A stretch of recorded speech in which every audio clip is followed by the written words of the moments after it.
예수님께서 공생의 사역을 시작하기 전에 요단강에서 세례 요한에게 세례를 받으셨어요. 세례 요한이 예수님인 줄을 알아보고 아이고 제가 어떻게 감히 예수님에게 세례를 주겠습니까? 이건 말도 안 되는 소리입니다. 아이고 그냥 굉장히 겸손한 이런 고백을 하는 거예요. 그러자 예수님께서 말씀하십니다. 이제 허락하라. 우리가 이같이 하여 하나님의 의를 이루는 것이 합당하니라 그랬어요. 자, 마태복음 3장 15절 같이 보실까요? 시작. 예수께서 대답하여 이르시되 이제 허락하라. 우리가 이와 같이 하여 모든 의를 이루는 것이 합당하니라 하시니 이에 요한이 허락하는지라. 그렇게 해서 세례 요한이 예수님께 세례를 주었습니다. 그때 이제 세 가지 역사가 나타나는 거예요. 첫째는 하늘문이 활짝 열렸습니다. 오늘 이 시간 여러분에게 하늘문이 열리시기를 축원합니다. 둘째는 비둘기 같은 성령이 임하신 거예요. 오늘 여러분에게도 성령께서 비둘기처럼 임하시기를 축원합니다. 목사님 언제나 성령이 이슬처럼 임할 때는 임하는 것이고 비둘기처럼 임할 때는 임하는 것입니다. 세 번째는 하늘로부터 음성이 들려졌어요. 이는 내 사랑하는 아들이요 내 기뻐하는 자니라. 자, 16절로 17절 확인해 봅니다. 시작. 예수께서 세례를 받으시고 곧 물에서 올라오실새 하늘이 열리고 하나님의 성령이 비둘기같이 내려 자기 위에 임하심을 보시더니 하늘로부터 소리가 있어 말씀하시되 이는 내 사랑하는 아들이요 내 기뻐하는 자라 하시니라. 여기서 하늘이 열린다, 유대적인 표현으로 하늘이 찢긴다는 거예요. 성령께서, 비둘기 같은 성령께서 그냥 오시는 게 아니라 하늘을 찢고 오시는 거예요. 그만큼 예수님의 세례 사건은 아주 중요하고 엄중하다는 이러한 의미로 이런 표현을 쓴 것이죠. 그런데 이 말씀은 이미 이사야 선지자를 통해서 예언이 된 내용이기도 합니다. 자, 이사야 64장 1절 같이 보십니다. 시작. 원하건대 주는 하늘을 가르고 강림하시고 주 앞에서 산들이 진동하기를. 자, 그런데 오늘 우리가 주목해야 될 대목이 뭐냐? 하늘을 가르고 성령께서 오시는데 성령이 어떻게 오셨느냐? 비둘기처럼 오셨다는 것입니다. 마태복음뿐만 아니라 다른 사복음서에 보면은요, 예수님이 세례 받으실 때 성령이 다 하나같이 비둘기요, 독수리도 아니요, 매도 아니요, 비둘기, 까마귀도 아니요, 비둘기처럼 임재했다고 기록하고 있습니다. 마가복음 1장 10절입니다. 시작. 곧 물에서 올라오실새 하늘이 갈라짐과 성령이 비둘기같이 자기에게 내려오심을 보시더니. 자, 누가복음 3장 22절도 마찬가지입니다. 시작. 성령이 비둘기 같은 형체로 그의 위에 강림하시더니. 세상의 요한복음 1장 32절입니다. 시작. 요한이 또 증언하여 이르되 내가 보매 성령이 비둘기같이 하늘로부터 내려와서 그의 위에 머물렀더라. 하늘이 활짝 열리고 비둘기같이 성령이 임하시더라는 것입니다. 그렇다고 여러분, 성령님은 비둘기, 그 말은 아니요, 비둘기처럼 임재하셨다는 것입니다. 오늘 철학에도 나오신 여러분들에게도 성령께서 비둘기처럼 임하시기를 축원합니다. 비둘기처럼 오셔서 여러분들에게 은혜 베푸시기를 바랍니다. 우리 눈에 안 보이지만 지금 비둘기처럼 주의 영이 오늘 여러분 마음 가운데 오시기를 바랍니다. 그러면 왜 성령께서는요 예수님께 비둘기처럼 오셨을까? 이 아주 중요한 말씀이에요. 첫째로 이스라엘의 제사장 가문에서는 비둘기를 왕의 문장으로 여겨왔습니다. 여러분이 잘 아시는 것처럼 우리나라 조선시대 때 왕의 문장은 뭐야? 용입니다. 용. 그래서 왕의 그 옷에도 용이 그려졌어요. 이 옷을 뭐라고 그러냐? 골룡포라고 그랬어요. 골룡포. 그러나 지금 우리나라 대통령의 문장은 봉황입니다. 미국의 대통령의 문장은 독수리, 이걸 쓰죠. 그런데 이스라엘의 제사장의 가문에서 생각하는 이스라엘의 문장은 뭐냐? 바로 비둘기였다는 것입니다. 제가 이야기를 누구에게 들었냐? 미국의 코엔 대학교의 총장, 코엔 총장으로부터 들었습니다. 그분은 제사장 가문의 후손입니다. 그것도 사독 가문의 후손이라는 거요. 근데 그가 예수를 믿고요, 참 메시아닉 주가 된 거요. 그래 코엔 대학을 세웠습니다. 이래봬도 미국 코엔 대학에서 우리 정금성 권사님이요, 명예 신학 박사든가 명예 철학 박사든가 명예 박사학위를 받았어요. 야, 저 때만 해도 더 젊으시네 보니까. 정 권사님이 미국 코엔 대학에 명예 박사를 받았어요. 그러니까 이제 권사님 해도 좋고 정 박사님 해도 됩니다, 사실은. 그런데 그 박사학위 수여식에서 제가 코헨 대학 총장을 만나서 이런 얘기를 들은 거예요. 처음에는 이스라엘 제사장들이 비둘기를 영혼의 새, the birth of spirit, 이 영혼의 새라고 불렀다는 거예요. 그러다가 바벨론 포로 후기 때부터 이제 왕들이 없어졌잖아요. 그래서 계속해서 속국의 시대가 이어지니까 제사장 가문에서는 이제는 비둘기를 우리끼리 왕의 문장으로 여기자, 그렇게 여겼다는 것입니다. 그러므로 당시에 이런 역사적 배경 속에서 성령이 비둘기처럼 예수님께 임재했다고 하는 것은 예수님의 세례 의식을 집례하는 세례 요한에게 어떤 것을 각인시켜 주었느냐. 하나님께서요, 야, 예수는 그냥 사람의 아들이 아니다, 경건한 선지자가 아니다, 바로 하나님 나라의 메시아다, 이스라엘의 진정한 왕이다, 하나님 나라의 왕이다, 우주의 왕이다, 이걸 하나님께서 세례 요한에게 각인을 시켜주었다는 겁니다. 여러분, 세례 요한도 사독 가문의 제사장 후손이었다고 그렇게 많은 학자들이 주장을 하고 성경적 근거가 있습니다. 그의 아버지는 사가라인데 하나님의 특별한 은총으로 세례 요한을 낳은 것입니다. 본래 대제사장이 되기 위해서는요, 이들처럼 사독 가문에 속해야 합니다. 그런데 안티오쿠스 에피파네스 때부터 다윗 왕이 세운 사독계열의 대제사장을 다 파면을 시켜버리고 말았어요. 그리고는 자기에게 돈보따리를 싸가지고 오는 사람들에게 대제사장의 직위를 허락해 준 거지요. 이 전통이 로마 시대 때까지 내려와 가지고 예수님 당시에도 이스라엘 대제사장이 되기 위해서는 대부분 로마 황실에 돈을 많이 상납, 뒷돈을 많이 거래했어야 돼. 그러기 위해서 제사장들이 돈을 모아야 될 거 아니겠습니까? 그러니까 이제 성전문 앞에서 돈 바꿔주는 사람들, 또 장사하는 사람들을 전부 이렇게 기용하는 거예요. 그래 이제 사륙제로 나눠 먹은 겁니다. 당시에 저 멀리서 오는 사람들이 어떻게 염소를 끌고 오겠습니까? 그리고 이방인의 돈을 감히 헌금할 수는 없잖아요. 그러니까 이제 양이나 염소를 성전 문 앞에서, 아니 성전 안에까지 끌어다가 전부 팔도록 하는 겁니다. 돈도 바꿔주도록 하고요. 그래서 디아스포라 유대인들에게 편의를 제공하기 위해서 성전 문 앞에다가 돈 바꿔준 사람을 세워줬는데, 염소 양 파는 사람을 세워줬는데, 문제는 뭐냐?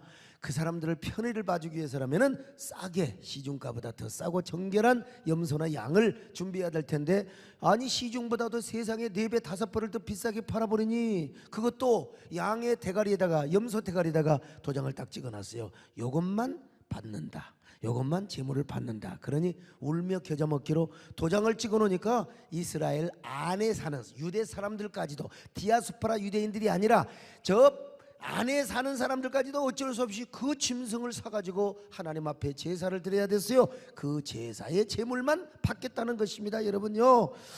자, 그러니 울며 겨자 먹기로 가까이서 온 사람까지도, 그러니 여러분 제사장들의 수입이 얼마나 짭짤하겠습니까? 근데 이제 힘이 있는 사람, 제사장 가운데도 아주 정치적이고 재능이 있는 사람들이 자기 친척이나 형제를 딱 이렇게 세워가지고 장사를 하도록 하고, 거기에 이 이득금의 사륙제로 이제 자기들이 먹어요. 그리고 그 돈을 로마 황실에 얼마나 많이 갖다 바치느냐에 따라서 대제사장이 될 수 있었고 실력 있는 제사장이 될 수가 있었다, 이 말이요. 바로 이런 꼴을 보기 싫은 제사장들이 있었습니다. 그들은요, 성전을 떠나서 광야로 갑니다. 에라이 더러운 놈들아, 니들이나 잘 해먹고 살아라. 나는 하나님이 약속하신 메시아나 기다리고 살란다, 이놈들아. 회개하고 정결하게 살란다, 이놈들아. 그들은 가만히만 있어도 평생 먹고 살 수 있었어요. 아주 평생을 안락하게 살 수 있었는데, 그러한 안정적 삶을 포기하고 그들은 유다 광야로 가서 경건한 공동체를 이루었으니 그 공동체가 쿰난 공동체라고 하는 거죠. 지금도 사해바다에 가보면은 쿰난 공동체 유적지가 있는데, 이거 다 우리 박성호 우리 간사가 찍어오고 저기 가는 사람들이 다 우리 교인들입니다, 여러분요. 이 고고학자들이 발굴을 잘 해놓았는데, 아무튼 그들은 거기서 아주 그냥 그 시대의 어떤 정신적인 나침판이요, 정신적인 어떤 지류가 되었다는 것입니다. 시대와 정신, 시대와 사상을 이끌어가는 하나의 뭐라고 할까요? 헤럴드요, 파수꾼이 되었다는 것입니다. 자, 그들은요 철저하게 금욕주의 삶을 삽니다. 그리고 경건한 삶을 삽니다. 매일 기도하며 매일 찬양하며 엄격한 규율을 지키는데요, 그들의 모든 공동체 삶의 목적은 다 무엇을 위해서느냐? 정결입니다. 그래서 그들은 날마다 정결탕에 가서 목욕을 합니다. 지금도 가보면 정결탕이 그대로 있는데 저곳에 빗물을 받아놓고 저곳에서 몸을 씻습니다. 특별히 성경 사본을 쓸 때는요, 기도하며 목욕을 하고 경건한 마음으로 썼습니다. 여호와라고 하는 이름만 나오면 그냥 무조건 붓을 씻고 몸을 씻었다는 것입니다. 예컨대 이사야서 한 권만 필사할 때도 목욕을 544 하면은 잠시 세상에 내가 살면서 찬송이 생각이 나는데, 아무튼요, 목사의 머리는 항상 그래요. 자, 212장 그러면 212면 찬송이 딱딱 떠올라야 돼요. 544, 옛날 찬송 잠시 세상에 544번을 목욕을 하면서 씻었다는 것입니다. 그들은 그만큼 하나님을 두려워하며 정결한 삶을 살기 위해서 노력을 했습니다. 그런데 그렇게 노력하고 몸부림을 치고 발버둥을 쳐도 죄를 이길 수 없어요. 자기들 힘으로 정결하게 살 수가 없어요. 거룩의 은혜에 동참할 수 없다 이 말이요. 그래서 그들은 하나님이 약속하신 메시아를 대망하고 고대하였던 것입니다. 한마디로 정결 공동체를 이루었다고 할 수 있어요. 제2의 나시는 운동을 했다고 해도 과언이 아니라 이 말이요. 오늘 이 설교가 주제는 아니지만요, 오늘 우리도 이렇게 정결한 삶에 목숨을 거시기를 주의 이름으로 축원합니다. 정결한 삶은 그냥 나오는 것이 아닙니다. 정결한 혼과 정신과 영성에서 나오는 것입니다. 그러므로 우리는 정결한 영성에 목숨을 걸어야 될 줄로 믿습니다. 우리 자신뿐만 아니라 우리 교회도 정결한 교회가 되어야 될 줄로 믿습니다. 우리 교회뿐만 아니라 한국교회가 정결한 영성에 생명을 걸어야 합니다. 그것이 사는 길입니다. 정결의 연설을 써야 됩니다. 정결을 목숨처럼 사모해야 됩니다. 여러분, 우리 교회가 사는 길이요, 한국교회가 사는 길입니다. 여러분, 오늘 이 밤에 주여 정결을 주시옵소서, 정결을 사모하게 하여 주옵소서, 정결의 연설을 쓰게 하여 주옵소서, 정결한 삶에 생명을 걸게 하여 주시옵소서. 그런 저와 여러분 되시기를 축원합니다. 세례 요한도요, 사가랴의 아들이요, 세례 요한이 사독계통의 후손이라는 것이 대부분의 정설로 받아들여지고 있는데, 어쨌든 간에 세례 요한이 뭐 사독의 후손이 됐건 이다말의 후손이 되었건 그건 여러분 중요하지 않아요. 일단 정통 제사장의 이 후손인 것만은 분명해요. 어쨌든 간에, 그런데 뭐 유대 전설에 의하면은 학자들에 따라서 반대하는 사람도 있지만 어떤 쿰난 공동체의 일원이었는데 나중에 탈퇴를 하였다. 어쨌든 쿰난 공동체의 일원이었든지 아니었든지 간에 지금도 이스라엘의 쿰난 공동체 가서 보면은 사회바다 앞에 이제 영상을 만들어낸 이스라엘에서 세례 요한이 쿰난 공동체의 일원이었는데 이제 탈퇴를 했다고, 너무 규율이 금하고 너무 율법적이고 너무 그러니까 이렇게 뭐 탈퇴를 했다 뭐 이런 영상을 만들어놨는데, 중요한 것은 세례 요한이 쿰난 공동체의 일원이었든 안 일원이었던 건 중요한 게 아니야. 쿰난 공동체와 관계가 있고 흡사하다고 하는 것은 여러분 분명한 겁니다. 그래서 세례 요한이 제사장 안 하고 아버지로부터 물려받은 유업을 때려치우고 유대 광야에 와서 메뚜기와 석청을 먹으면서 회개의 세례를 줬던 것만은 여러분 분명하지 않습니까? 그러니까 예수님이 세례를 받을 때, 아니 자기가 예수님께 세례를 주는데 성령이 비둘기처럼 내려오는 것을 보는 거요. 세례 요한은 딱 알아볼 수밖에 없는 거. 저분은 하나님의 아들이요, 저분은 하나님 나라의 왕이구나, 그리고 이스라엘에 보내심을 받은 진정한 메시아구나 라는 사실을 세례 요한은 알 수밖에 없어요. 왜? 정통 제사장 가문에서 자라서 어릴 때부터 배웠어요. 그런데 예수님 세례를 주니까 자, 성령께서 비둘기처럼 임하는 거 아니겠습니까? 비둘기처럼. 그래서 훗날 세례 요한은 유대 광야에 예수님이 나타나시자 군중들에게 뭐라고 선포를 했습니까? 보라, 세상 죄를 지고 가는 하나님의 어린 양이로다. 자, 요한복음 1장 29절입니다. 같이 봅니다. 시작. 이튿날 요한이 예수께서 자기에게 나오심을 보고 이르되 보라, 세상 죄를 지고 가는 하나님의 어린 양이로다. 세상 죄를 지고 가는 하나님의 어린 양이로다. 자, 그러니까 예수님의 세례 사건은 예수님이 하나님 나라의 왕이요 이 땅의 진정한 왕으로 오셨다는 것을 선포하는 대관식이었습니다. 대관식 자체였어요. 그런 메시지를 주기 위하여 성령께서 세례를 받으신 예수님께 뭘로 오셨느냐? 바로 비둘기로 오셨다. 이해되시면 아멘합니다. 여러분, 오늘 본문은요 모든 성경학자들이 예수님의 대관식 사건이라고 다 그렇게 동의를 합니다. 그러니까 대관식을 할 때 여러분 성령님께서 뭘로 오셔야 되겠습니까? 당연히 비둘기처럼 오셔야지요.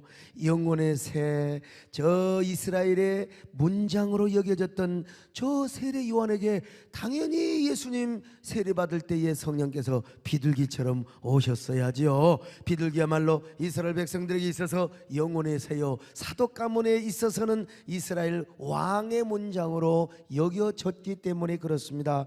그렇습니다. 여러분, 오늘도 우리 예수님은 우리의 메시아를 넘어서 우리의 진정한 왕이심을 믿으시기를 바랍니다. 우리의 구세주를 넘어서 우리의 진정한 통치자요 왕 중의 왕이라 이 말이요. 여러분, 신앙생활하면서 예수님을 왕으로 모시기를 바랍니다. 왕으로 섬기시기를 축원합니다. 세비시어 신앙을 넘어서 여러분 로드십 신앙을 소유하시기를 바랍니다. 신정주의, 그분이 우리의 왕이시다. 그분이 우리의 통치자시다. 그분이 우리를 다스리신다. 신정주의 신앙을 가지시기를 주의 이름으로 축원합니다. 주여, 당신은 나의 왕이십니다. 할렐루야. 이러한 사실을 보여주기 위해서 성령께서 비둘기처럼 오셨다는 겁니다. 오늘도 마찬가지입니다. 성령님은 비둘기처럼 우리에게 얼마든지 오시는 분입니다. 왜 그런 줄 아세요? 우리도 예수 그리스도 안에서 왕 같은 제사장이기 때문에 그렇습니다. 오늘 우리에게도 비둘기 같은 성령님이 임재하실 때 여러분 우리가 왕의 권세를 가지고 여러분 세상을 이길 수 있습니다. 죄를 이길 수 있습니다.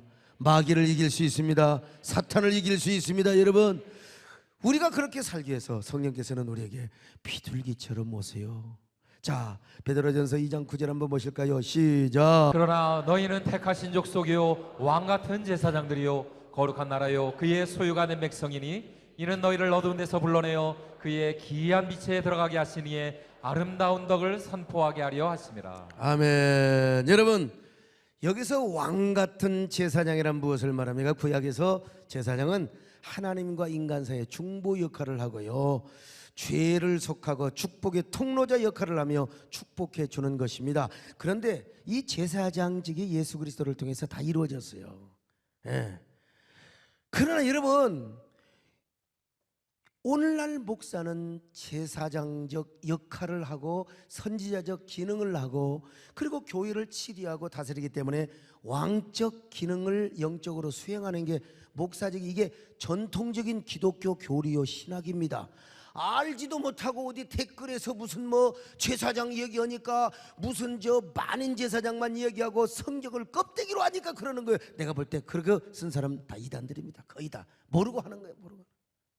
오늘 우리의 평신도도요, 예수님을 통해서 다 이루어졌지만 구약 제사장은 아니지만 여러분 왕적인 제사장입니다. 왕적인 제사장이 뭐예요? 왕 같은 제사장이란 말이에요. 특별히 우리는 어떤 제사장이냐? 복음을 전하는 복음의 제사장입니다. 복음의 제사는 믿지 않는 자들을 전도해서 그 영혼을 하나님의 제단에 바치는 거예요. 자, 로마서 15장 16절 같이 보실까요? 시작. 이 은혜는 곧 나로 이방인을 위하여 그리스도 예수의 일꾼이 되어 하나님의 복음의 제사장 직분을 하게 하사 그 이방인을 제물로 드리는 것이 성령 안에서 거룩하게 되어 받으실 만하게 하려 하심이라.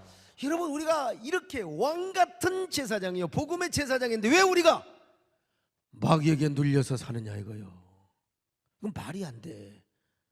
죽이는 영의 끌림을 당하고 옛사람의 소욕에 지배를 당하고, 여러분 이거 큰 일입니다. 세상에 찌들고 쪼다같이 살아가면 절대 안 돼요. 그래서 우리는요 왕같은 제사장의 삶을 살아야 될 줄로 믿습니다. 이 말은 제사장은 제사장인데 왕이요 제사장이라 이 말이요. 왕이요 제사장이요. 어떻게 그렇게 할 수 있느냐? 우리는 불가능하지만 여러분 비둘기 같은 성령이 임하시면 되는 거예요. 우리가 비둘기 같은 성령의 능력을 받으면 우리는 어떻게 됩니까? 참 스스로 왕이요 제사장 역할을 하는 겁니다. 몰라서 전도자들을 핍박하고 몰라서 신앙인들을 핍박하는 거요. 우리가 잠시는 핍박을 당하는 것처럼 보일지라도 여러분 비둘기 같은 영이 성령이 우리에게 임하시면 우리에게 권능이 생깁니다.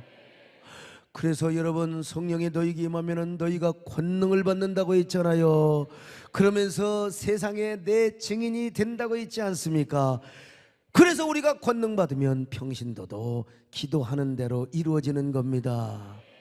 여러분 다 여러분들이 권능을 받아서 다 여러분 왕같은 제사장으로 사시기를 축원합니다. 여러분에게 이런 성령의 능력이 임하시기를 바랍니다. 그래서 복음의 기쁜 소식을 전하는 왕이요 제사장이 되시기를 주님의 이름으로 축원합니다. 두 번째 비둘기는 유대인의 의식 속에 가장 순결한 새였습니다.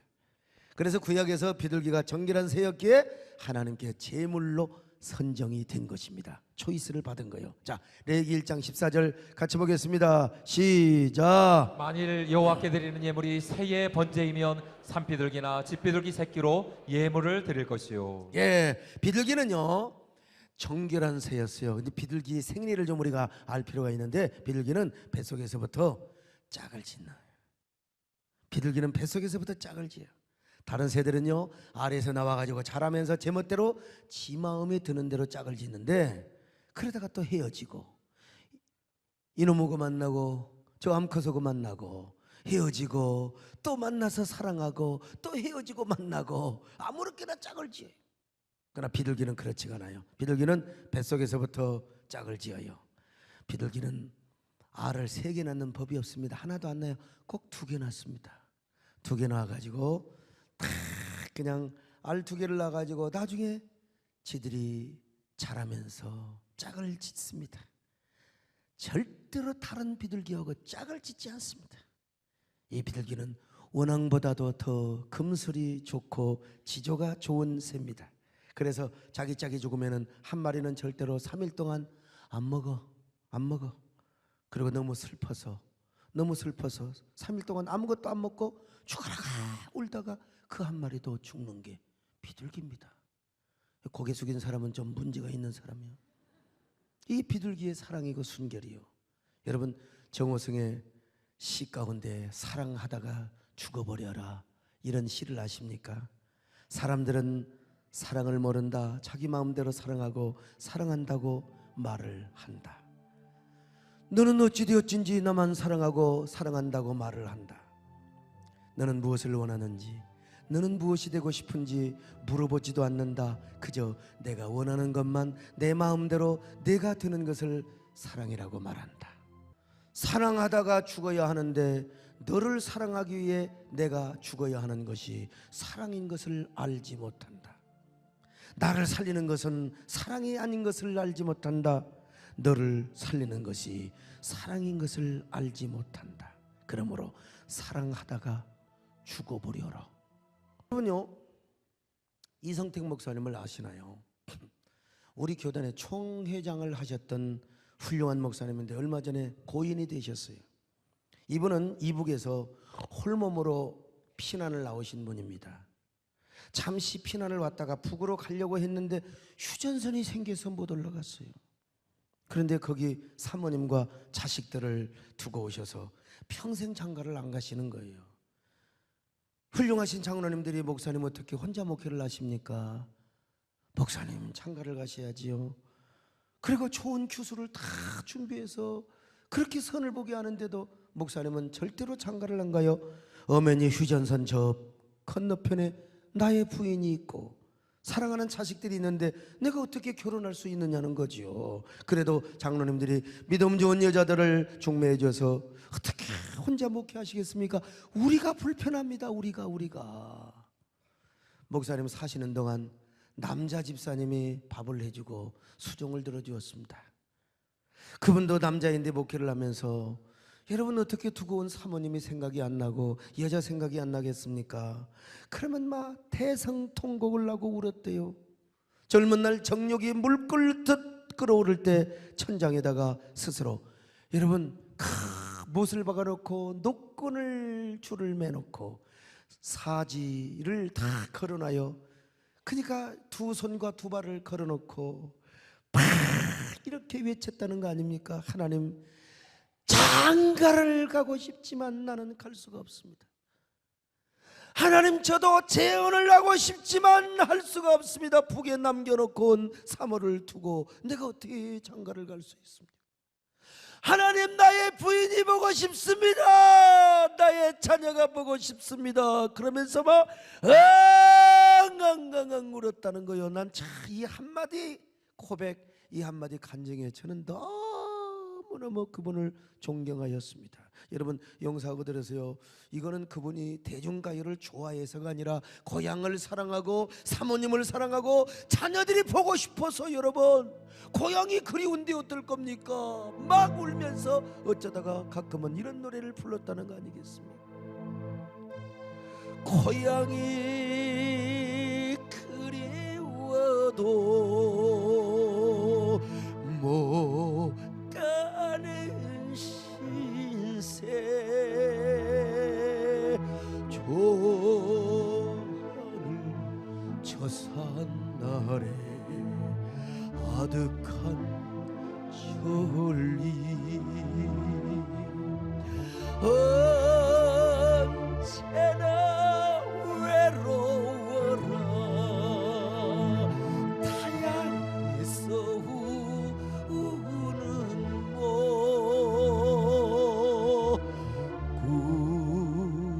꿈에 본 내 고향이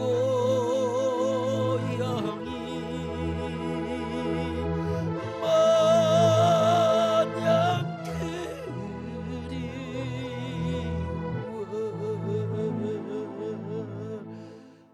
기가 막힌 운명이죠. 정말 참 기구한 운명이죠.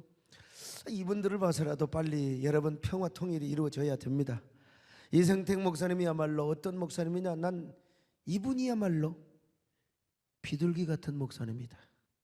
저는 이분을 살아생전에 우리 교회 강단에 모시려고 맨날 했는데 맨날 다른 분 모시다가 못 모셨어요. 제가 대신 추석과 설이 되면 꼭 선물을 보내드렸어요. 존경합니다. 사랑합니다.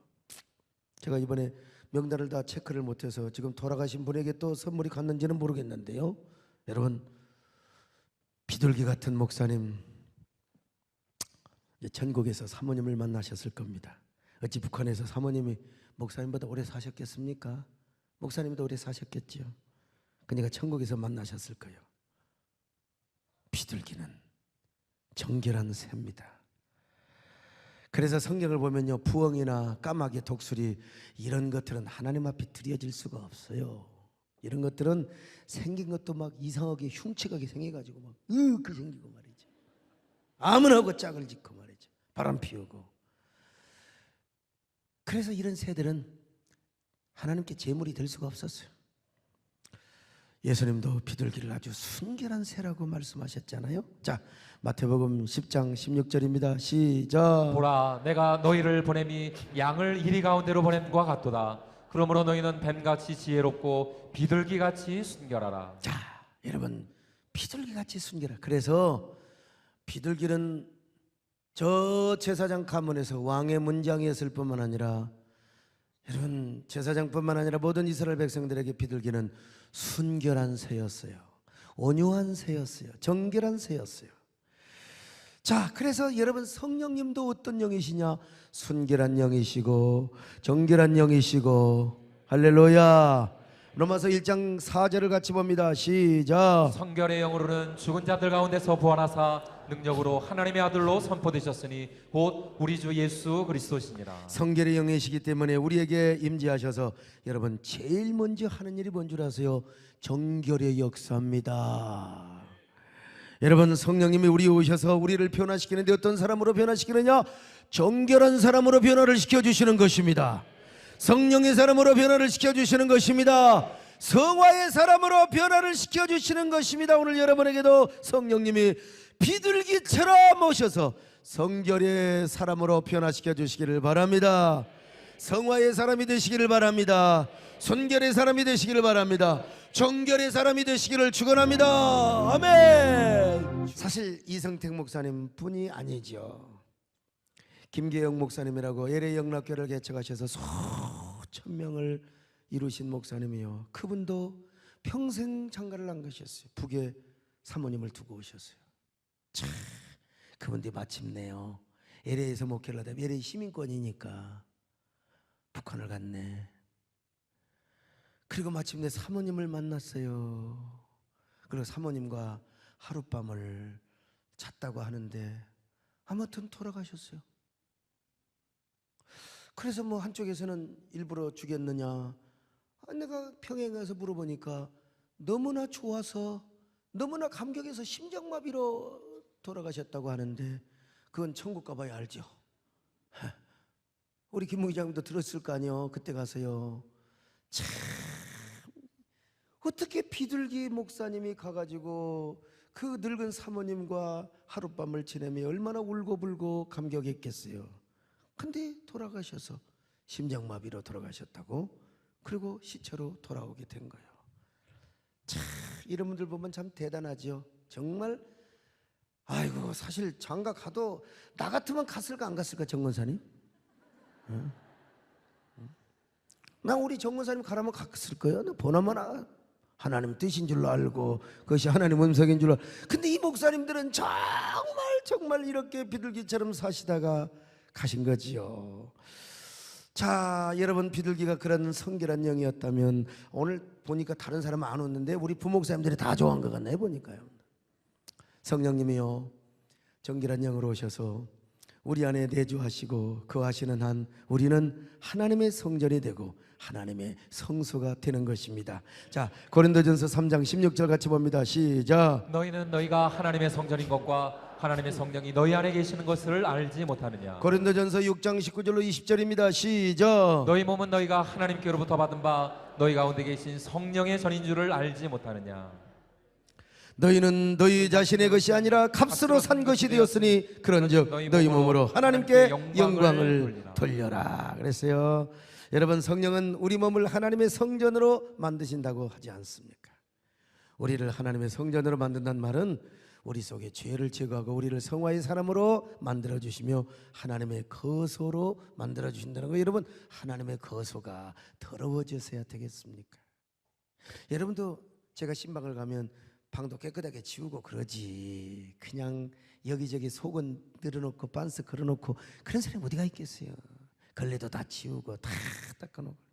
우리 교회도 귀한 사람들이 오면은 다 이렇게 예배당도 단장하고, 여러분 그렇지 않습니까? 제가 아무래도 더 긴장하게 되고요.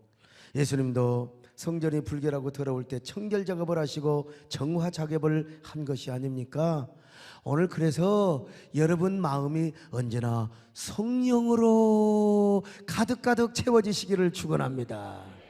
할렐루야. 영적 순결을 지킬 수 있기를 축원합니다. 성령 충만을 하면은 어떻습니까? 성령을 받으면 받을수록 우리는 죄와 멀어지게 되어 있습니다. 불평과 멀어지게 되어 있습니다. 언제나 순결하게 되어 있습니다. 우리 모두 다 비둘기 같은 온유한 영이여 정결의 영을 받아서 하나님이여 성결한 거소가 되게 하여 주옵소서. 성결한 거소가 되게 하여 주옵소서. 요한 1서 3장 3절 같이 봅니다. 시작. 주를 향하여 이 소망을 가진 자마다 그의 깨끗하심과 같이 자기를 깨끗하게 하느니라. 그렇습니다. 여러분, 우리가 성령 받고 비둘기 같은 성령으로 충만함을 받고 그러면은 항상 주님을 향한 소망이 생깁니다. 그런데 그 소망은 어떤 소망입니까? 깨끗한 소망입니다. 주여 정결하게 하여 주옵소서. 거룩한 삶을 살게 하여 주옵소서. 그러므로 비둘기 같은 성령을 체험한 사람은 항상 주님 앞에 순결하게 살려고 몸부림을 치게 되어 있습니다. 주여 때묻지 않게 하여 주옵소서. 내 몸이 부정하지 않게 하여 주옵소서. 내 마음이 부정하지 않게 하여 주옵소서. 그래서 항상 주님께 소망을 두고 주님과 연합을 하려고 합니다. 연합을 하려고요. 비둘기가 한 번 짝을 이루면 오직 서로를 바라보며 짝을 짓고 살다가 한 짝 죽으면 따라서 같이 죽는 것처럼 여러분, 우리는 주님으로 살고 주님으로 죽습니다. 주를 위해 살고 주를 위해 죽습니다. 주님께 소망을 두고 오로지 우리는 주님이 우리의 희망임을 믿습니다. 주님이 우리의 하나됨을 믿습니다. 주님과 신비의 연합, 이것이 우리의 생명임을 믿습니다. 왜냐하면 주님은 우리의 영원한 신랑이요 또 주인이 되시기 때문에 그렇습니다. 우리가 그렇게 살아갈 때 우리도 우리를 비둘기처럼 순결하게 여겨주시고 사랑해 주시는 우리 주님, 그 주님의 은혜를 믿고 하나님이여 성결한 영을 사모하게 하여 주옵소서. 주님도 우리를 비둘기처럼 순결하게 여겨주시고 우리를 사랑해 주실 줄로 믿습니다. 아가서 1장 15절 같이 보실까요? 시작. 내 사랑아, 너는 어여쁘고 어여쁘다. 내 눈이 비둘기 같구나.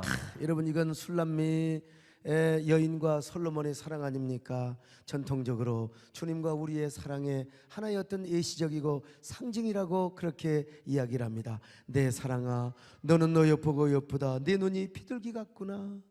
여러분, 이건 솔로몬이 술람미 여인에게 하는 얘기입니다. 아이고, 네 눈이 음란한 불독과 같구나. 아이고, 네 눈이 미친 개처럼 보이구나. 아니에요. 네 눈이 어여쁘다. 네 눈이 비둘기 같구나. 여러분, 다 비둘기 눈망울이 되시기를 축원합니다. 할렐루야. 옆 사람하고 인사 좀 하세요. 어쩌면 그렇게 눈이 눈알이라고 그래서 눈알이 눈깔이라고 만듭니다. 어쩌면 이게 집사님은 눈알이 비둘기 눈망울처럼 생기셨습니까? 이런 표현도 있어요. 아가서 5장 2절을 같이 보실까요? 시작. 나의 누이, 나의 사랑, 나의 비둘기, 나의 완전한 양. 세상에 여러분, 사랑을 하니까요 나의 누이처럼 느껴지는 거예요. 솔로몬이 술람미를 향하여 나의 누이야, 나의 비둘기야, 나의 완전한 자야. 순결에 있어서 완전하다 이거예요. 이 여자는 영자의 전성시대 같은 여자가 아닙니다. 이 여자는 완전히 지금 깨끗한 여자요, 순결한 여자요, 수처녀요, 정결한 여자였어요. 그래서 나의 누이, 나의 사랑, 거기에다가 나의 비둘기, 나의 비둘기. 오늘 우리 남자 집사님들 집에 가서 부인에게, 우리 집사님들에게 이렇게 해야겠어요. 오, 나의 비둘기. 속으로는 아이고, 나의 독수리.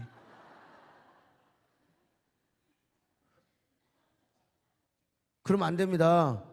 나의 비둘기, 나의 비둘기. 그러면 또 이제 또 여자 집사님이 아이고, 뭐라고 해야 될까요? 참, 나의 제비. 그럼 큰일 나죠. 비둘기라고 고백을 하면, 그래요. 양심에 가책받을 사람은 회개하고 하나님 비둘기가 되게 하여 주옵소서. 그래 기도해야 되지 않겠어요? 여러분도 비둘기 같은 성령 받으시고 순결한 삶을 사시기를 주의 이름으로 축원합니다. 할렐루야. 정결한 영성에 목숨을 거시는 저와 여러분 되시기를 주님의 이름으로 축원합니다. 세 번째, 자, 왜 성령님은 비둘기처럼 오셨을까? 죽여지는 말씀이에요. 근데 시간이 다 갔습니다. 다음 시간을 기대하시기를 바랍니다. 아멘.